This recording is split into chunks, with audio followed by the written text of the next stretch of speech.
Kusalimu kwa jina la Yesu, rafiki yangu popote pale ulipo na unaponisikiliza.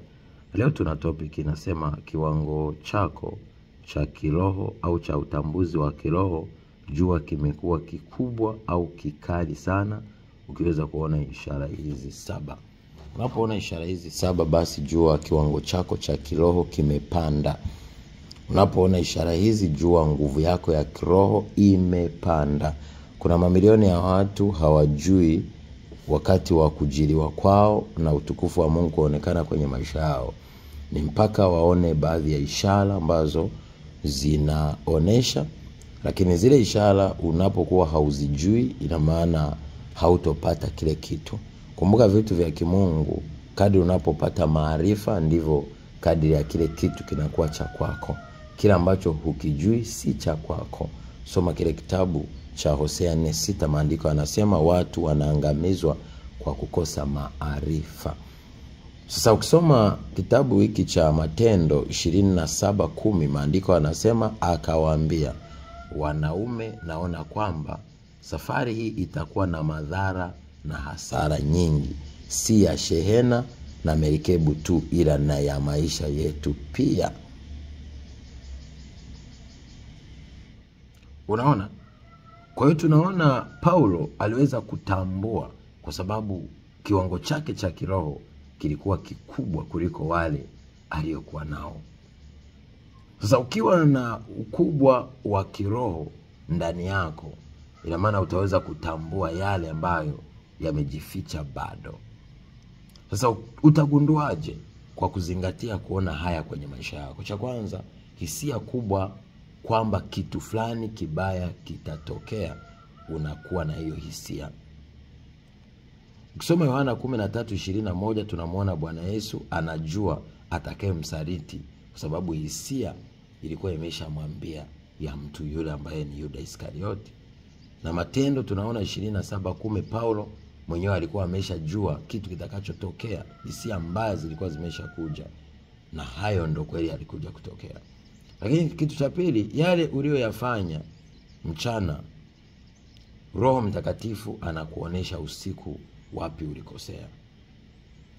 Unapokuwa vizuri kiroho, unaweza ufanye jambo mchana au kutane na mtu au uzungumze na mtu au ufanye jambo fulani, basi Mungu atakuonesha. Mungu atafanyaje? Mungu atakuonesha kama kuna sehemu umejikwaa, kama sehemu inahitaji marekebisho. Ukisoma kitabu cha Zaburi 16:7, nataka nikusomea hapa. Anakuambia hivi kwamba nitamhimidi Bwana aliyenipa shauri, na mtima wangu umenifundisha usiku. Lakini ukisoma Samueli wa kwanza 16, nataka usome neno hili pia. Kitabu cha Samueli wa kwanza sura ile ya 16 mstari wa 6 na wa 7, maandiko matakatifu yanasema, ikawa walipokuja alimtazama Eliabu akasema, yamkini Masihi wa Bwana yuko hapa mbele zake. Lakini Bwana akamwambia Samueli, usimtazame uso wake wala urefu wa kimo chake, kwa maana mimi nimemkataa. Bwana haangalii kama binadamu angaliavyo, maana wanadamu huitazama sura ya nje, bali Bwana hutazama moyo. Kwa hiyo yale ambayo uliyafanya mchana yanaweza kujifunua na Roho Mtakatifu akafunua wakati wa usiku. Kwa Mungu anafunua, maana yeye anatambua mioyo na kujaribu viuno. Yeye anakuwa anajua ni nini kinatakiwa, kwa hiyo atakuongoza katika kweli yote. 3, unahisi kabisa mtu fulani amekubadilikia, hata kama vitendo vyake vinaonekana bado ni chanya kwenye maisha yako. Yaani kuna watu kwenye maisha yako utaanza kuwatambua mapema, huyu mtu amebadilika. Hata kama anajifanya ni mwema, anajifanya kusema hiki kufanya hichi, lakini mimi ninachokiona huyu mtu kabadilika. Ukianza kuona hali ya kuwa na hisia ya kuweza kutambua kile kilichojificha ndani ya moyo wa mwanadamu, ina maana hiyo umefika level ya ukomavu kwenye masuala ya kiroho, na hapo ndipo unabii unapoanzia. Mathayo 26:49 maandiko yanasema mpaka 50, Mara akamwendea Yesu akasema, salamu Labi, akambusu. Yesu akamwambia, rafiki, fanya ulilolijia. Wakaenda wakanyosha mikono yao wakamkamata Yesu. Unaona, anafanya kitu kumbusu. Busu ni ishara ya upendo, lakini Yesu alikuwa ameshatambua, ndio maana akamwambia, rafiki, fanya ulilokujia. Na hapo hapo tunaona kitendo kibaya kinamtokea Bwana Yesu, sababu Yesu alikuwa na kiwango kikubwa cha kiroho cha kuweza kutambua busu la Mungu au busu la kishetani, tabasamu la Mungu au tabasamu la shetani. Si kila anayetabasamu anatabasamu kweli kweli, si kila anayekuchekea anakuchekea kweli kweli, na si kila anayekubusu anakubusu kweli kweli. Lazima uwe tayari kuwa na kalama ya kutambua au kupambanua roho.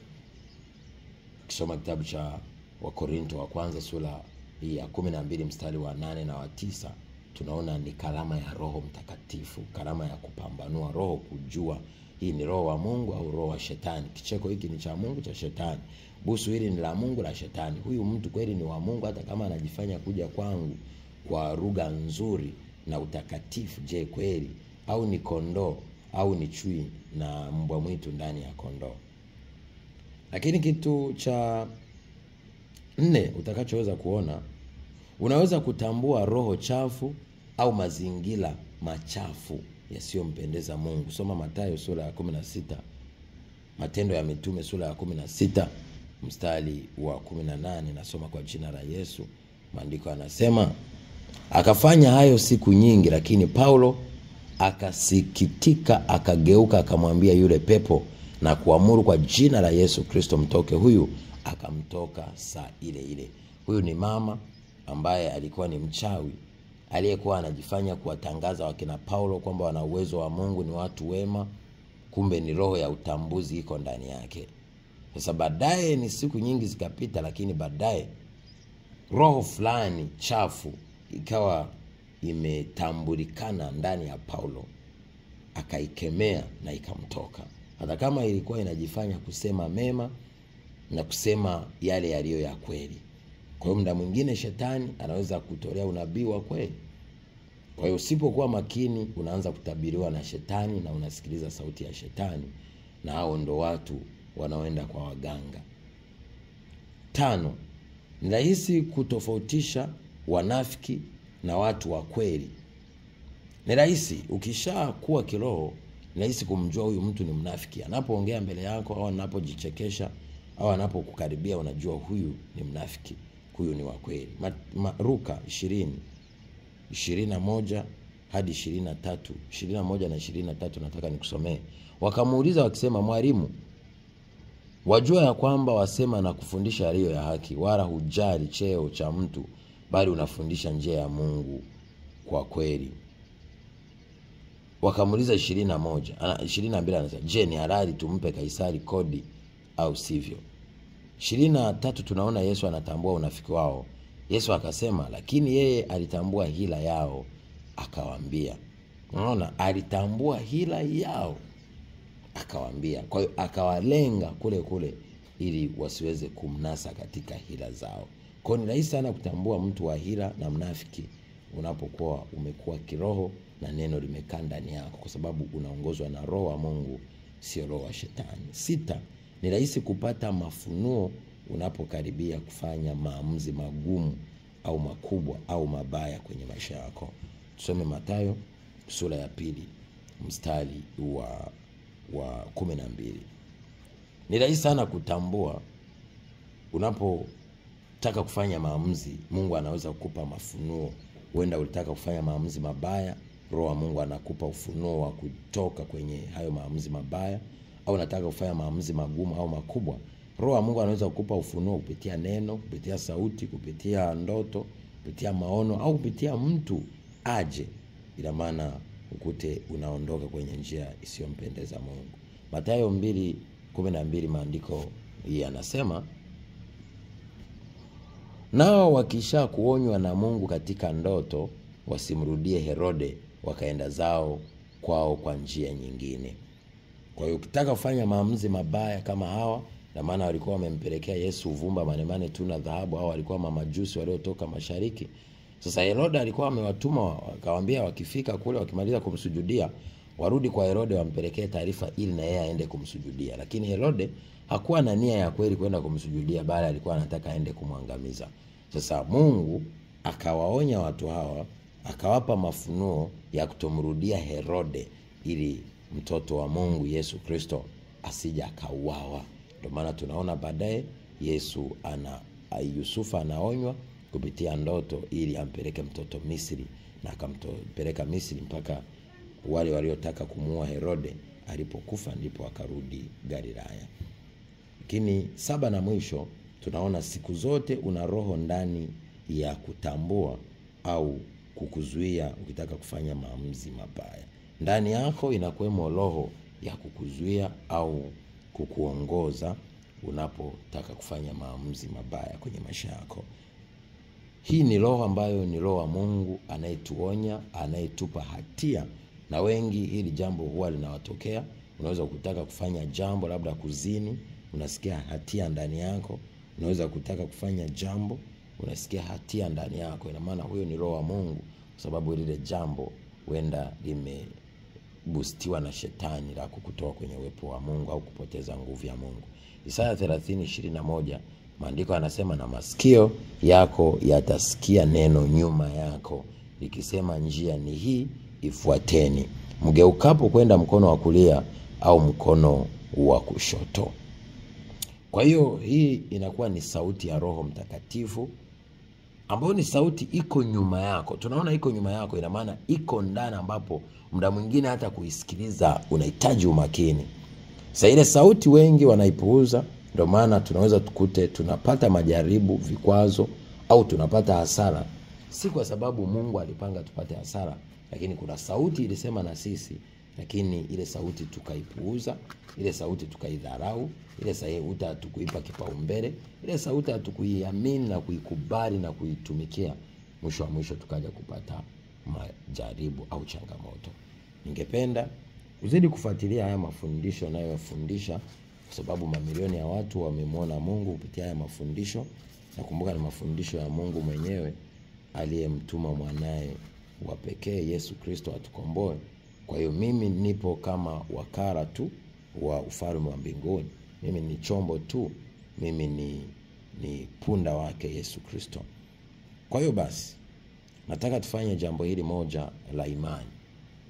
Jambo hili la imani nataka, kama hujampokea Kristo Yesu, basi nyosha mkono wako kwa imani na urudie maneno haya. Na Yesu amefanya rahisi sana kuokoka. Unapofanya hichi kitendo, jua umeokoka rasmi, utasamehewa dhambi zako zote, na Roho wa Mungu atakuongoza kwenye kila hatua ya maisha yako. Sema, Bwana Yesu Kristo, mimi ni mwenye dhambi. Nakuja mbele zako, naomba unisamehe, naomba unitakase, naomba unioshe, naomba unifanye kiumbe kipya leo. Nakiri dhambi zangu leo naziacha, naomba unioshe na unitakase kwa damu yako ya thamani. Leo nakiri kwa kinywa changu kwamba wewe ni Bwana. Naamini moyoni mwangu kwamba Mungu alikufufua kutoka wafu na ukazichukua dhambi zetu zote. Leo naomba uniondoe kwenye kitabu cha hukumu, niandike kwenye kitabu cha uzima wa milele kwa ajili ya ukombozi wa nafsi yangu. Asante Bwana Yesu Kristo kwa kunipenda, kunipokea. Naomba Roho wako Mtakatifu aniongoze, anifundishe, anielekeze ili nipate kufika kwako mbinguni. Asante Bwana Yesu Kristo kwa kuniridhia na kunipokea na kuniokoa na kupenda. Kupenda sana Baba yangu, na kupenda sana Bwana wangu Yesu Kristo, na kupenda sana rafiki yangu Roho Mtakatifu. Amen. Baada ya sala hiyo fupi, wewe amini umeokoka, umesamehewa dhambi. Kinachofuata, zidi upata mafundisho, uje ubatizwe, lakini pia na ujazwe Roho Mtakatifu ili Mungu azidi kufunua mambo mengi na uwe kwenye ufalme wa Mungu na mtoto wa Mungu. Nawapenda. In Jesus' name. Shalom.